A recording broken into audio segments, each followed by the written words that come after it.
Assalamualaikum warahmatullahi wabarakatuh. Kami dari kelompok 5 di video ini akan membahas asesmen project base yang pada studi kasus seblak Mamandra. Yang di sini ada 3 anggota kelompok, yaitu ada saya, Arkan Fadilah, dan Sofi Wayudi Hanif, dan Indah Dwi Yuliana.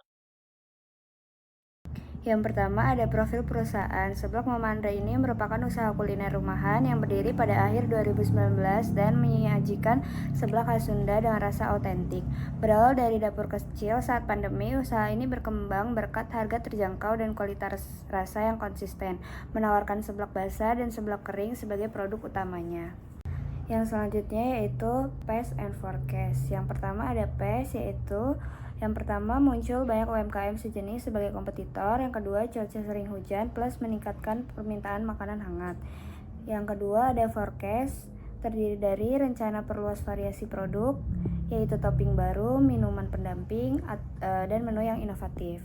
Yang selanjutnya tetap mempertahankan strategi harga ramah pelanggan. Yang selanjutnya yaitu Research and Constraints. Untuk research-nya sendiri, tenaga kerja, modal, dan pemasok bahan baku. Untuk kendalanya sendiri yaitu SDM yang terbatas, hanya satu orang yang menangani seluruh operasional. Batasan jumlah pelanggan yang dapat dilayani, serta harga bahan baku yang tidak stabil. Selanjutnya ada objektif, yaitu meningkatkan penjualan sebesar 5%, menambah jumlah konsumen, dan mengoptimalkan pemanfaatan media digital berupa WhatsApp dan Instagram untuk pemasaran. Yang selanjutnya ada legal environment, tantangan utama standar higienis dan keamanan pangan. Yang kedua, kendala memenuhi aturan karena keterbatasan peralatan dan tenaga kerja. Ya, untuk slide selanjutnya di sini ada economic environment dan marketing teknologi. Nah, dalam aspek ekonomi ada dua isu penting yang sedang dibahas dalam UMKM Seblak Memanda, yaitu ada kenaikan harga bahan baku yang menyebabkan kestabilan harga jual menjadi terganggu, dan yang kedua ada perubahan kondisi perekonomian dan pendapatan masyarakat sekitar yang dapat mempengaruhi daya beli pelanggan. Untuk marketing teknologi, di sini ada Seblak Memanda memanfaatkan jumlah teknologi dan platform digital untuk kegiatan promosinya. Ya, contohnya ada Instagram dan WhatsApp menjadi media yang paling sering digunakan. Namun, pemanfaatan kedua platform ini masih belum optimal terlihat dari dampak yang belum signifikan terhadap perkembangan strategi pemasaran. Minimnya kesadaran masyarakat terhadap merek ini juga menjadi salah satu konsekuensi dari penggunaan media yang belum maksimal. Ya, untuk kebutuhan seblak Mamandra, itu dikumpulkan dalam penelitian ini meliputi pandangan konsumen mengenai kualitas produk, seblak Mamandra, pergeseran pilihan pelanggan dalam membeli produk seblak, tingkat keberhasilan media promosi yang dimanfaatkan UMKM, serta gambaran kompetisi usaha yang semakin ketat di bidang kuliner, khususnya di area operasional UMKM tersebut. Nah, untuk slide selanjutnya di sini ada cash flow seblak Mama Andra. Dari seluruh item yang tercantum, total kebutuhan modal investasi awal untuk usaha ini adalah 1.020.000. Biaya ini merupakan gabungan dari peralatan dapur utama dan kebutuhan promosi agar usaha dapat berjalan dan dikenal oleh konsumen. Modal investasi ini bertujuan untuk membeli alat-alat dasar memasak, perlengkapan pemasaran, serta mendukung persiapan usaha sehingga operasional dapat berlangsung dengan baik sejak awal. Estimasi yang disajikan ini di tabel ini itu memudahkan perencanaan dan juga pengelolaan keuangan usaha seblak yang akan dijalankan. Jadi sebelah kiri ini ada total harganya dan juga ada harga-harga alat yang dibutuhkan oleh pemandu. Nah, untuk slide selanjutnya itu melanjutkan pada cash flow yang di sini terlihat yaitu bahan baku per bulan. Jadi ini rincian anggaran ini penting untuk memberikan gambaran kebutuhan dana operasional bulanan secara rinci dan terstruktur. Dengan mengetahui besarnya biaya yang diperlukan untuk membeli bahan pokok dari kemasan, pemilik usaha dapat membuat perencanaan keuangan yang lebih baik, memantau efisiensi penggunaan bahan, serta mengoptimalkan strategi pembelian agar usaha dapat berjalan lancar dan tetap menghasilkan keuntungan. Untuk biaya operasionalnya ini jumlah seluruh biaya operasional bulanan itu adalah Rp1.950.000. Penyusunan anggaran ini sangat penting untuk memastikan usaha dapat berjalan lancar dan mengantisipasi keperluan yang tidak terduga. Dengan adanya rincian biaya seperti ini, pemilik usaha dapat mengelola keuangan usaha dengan lebih efisiensi, serta meminimalkan risiko kekurangan dana dalam menjalankan usaha sehari-hari. Jadi di sebelah kiri sini bisa terlihat bahwa ada total harga item dan jumlahnya. Nah, untuk slide selanjutnya di sini ada cash flow. Ya, berdasarkan hasil perhitungan arus kas sebelah Memandra, cash inflow menunjukkan peningkatan yang konsisten setiap tahun, dimulai dari 80.120.000 rupiah pada tahun 2019 hingga mencapai kisaran 119.440.000 pada tahun 2024, yang mencerminkan penjualan dan kapasitas produksi yang semakin stabil. Sementara itu, cash outflow relatif stabil pada kisaran 58.200.000 per tahun, dan menunjukkan bahwa biaya operasional dapat dikelola secara efisien tanpa kenaikan signifikansi. Nah, di sini ada perhitungan cash flow sebagai Mandra itu dengan total penerimaan penjualan tahunan dan cash outflow sebagai total biaya operasional usaha seperti bahan baku, listrik, gas, air, gaji, dan biaya pendukung lainnya. Setelah itu dihitung net cash flow menggunakan rumus net cash flow yang sama dengan cash inflow dikurangkan dengan cash outflow, yang menunjukkan bahwa setiap tahun usaha menghasilkan arus kas bersih positif. Baik, selanjutnya di sini saya ingin menjelaskan hasil rekapitulasi dari proyek kami. Tabel yang ada di slide ini menampilkan hasil analisis kelayakan investasi bisnis dengan menggunakan beberapa indikator utama. Investasi awal yang dibutuhkan adalah sebesar 5.870 dengan tingkat pengembalian yang diharapkan sebesar 10% per tahun. Proyeksi arus kas atau cash flow tahunan dicantumkan selama 5 tahun, dimulai dari arus kas negatif pada tahun ke-0 karena pengeluaran investasi. Kemudian diikuti arus kas positif pada tahun-tahun berikutnya. Pada tahun kelima, akumulasi arus kas mencapai Rp215.870.000 yang menunjukkan akumulasi penerimaan kumulatif sepanjang 5 tahun.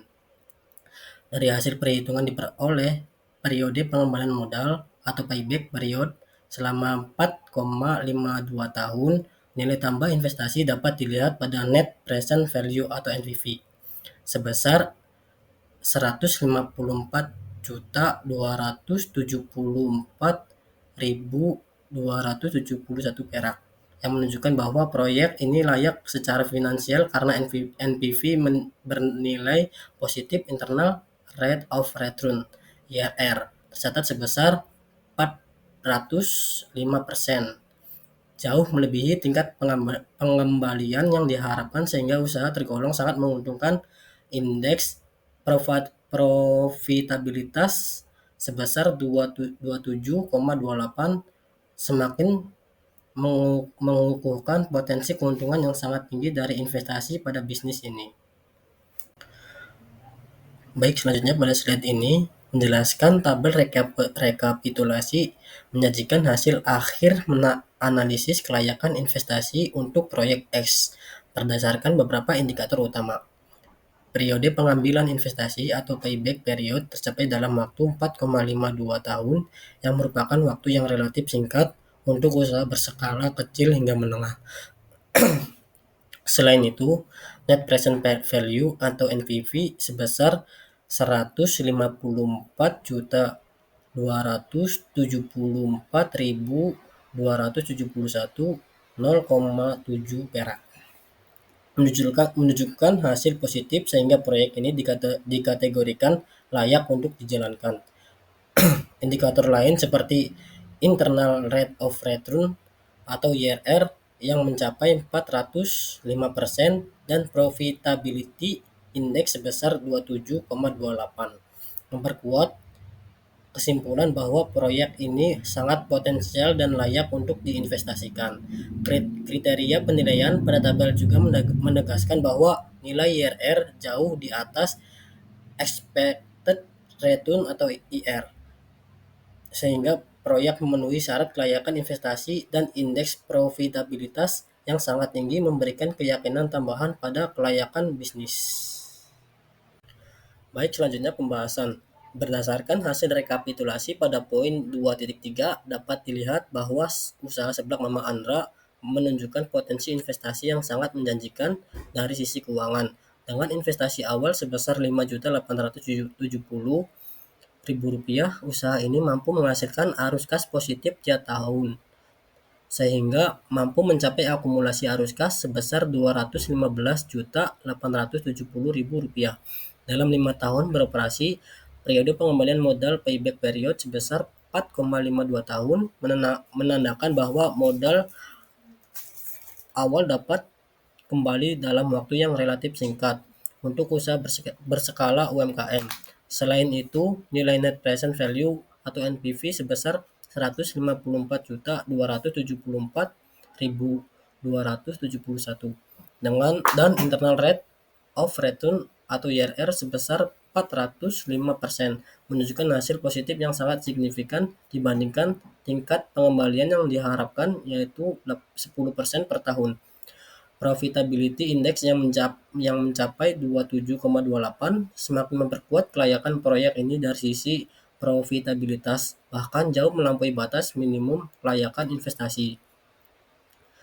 Secara keseluruhan, indikator-indikator tersebut memperlihatkan bahwa usaha seblak Mama Andra layak untuk dijalankan karena mampu memberikan tingkat keuntungan yang tinggi serta risiko investasi yang relatif rendah.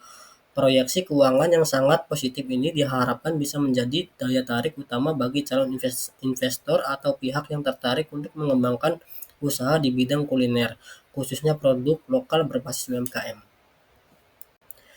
Selanjutnya, kesimpulan. Berdasarkan seluruh analisis keuangan, pemasaran operasional, serta proyeksi jangka panjang, usaha seblak Mama Andra dinilai sangat layak untuk dijalankan dan dikembangkan. Usaha ini menunjukkan performa keuangan yang kuat dan NPV dan IRR yang jauh melampaui standar kelayakan investasi serta periode pengembalian modal relatif singkat. Selain indikator keuangan, daya saing produk juga ditunjang oleh inovasi menu, kualitas bahan, dan pemilihan lokasi pemasaran strategis. Strategi harga terjangkau serta penerapan promosi digital secara bertahap menciptakan peluang untuk memperluas pasar dan meningkatkan loyalitas konsumen. Dengan manajemen modal, pemasaran adaptif, dan potensi pertumbuhan permintaan makanan khas, khusus usaha ini tidak hanya berkontribusi pada peningkatan pendapatan tetapi juga pada penciptaan lapangan kerja serta pemberdayaan ekonomi lokal. Ya, untuk selanjutnya di sini ada saran, yaitu melakukan riset pemasaran berkelanjutan guna membaca tren dan kebutuhan konsumen, sehingga inovasi produk selalu relevan dengan preferensi pasar. Selain itu, memperkuat pencatatan keuangan secara digital. Selanjutnya ada mengoptimalkan promosi digital melalui berbagai platform sosial, seperti Instagram atau WhatsApp. Selanjutnya ada menjaga standar kualitas produk dan layanan agar reputasi tetap terjaga, serta memanfaatkan feedback pelanggan, dan membangun relasi dengan komunitas UMKM, pemasok, dan institut keuangan untuk memperkuat rantai pasok dan memperluaskan jaringan bisnis. Yang terakhir ada mengembangkan varian menu dan inovasi kemasan guna meningkatkan nilai tambah serta diversifikasi produk. Terima kasih atas perhatiannya pada video ini. Mohon maaf jika ada salah perkataan atau kurang enak didengar. Terima kasih. Wassalamualaikum warahmatullahi wabarakatuh.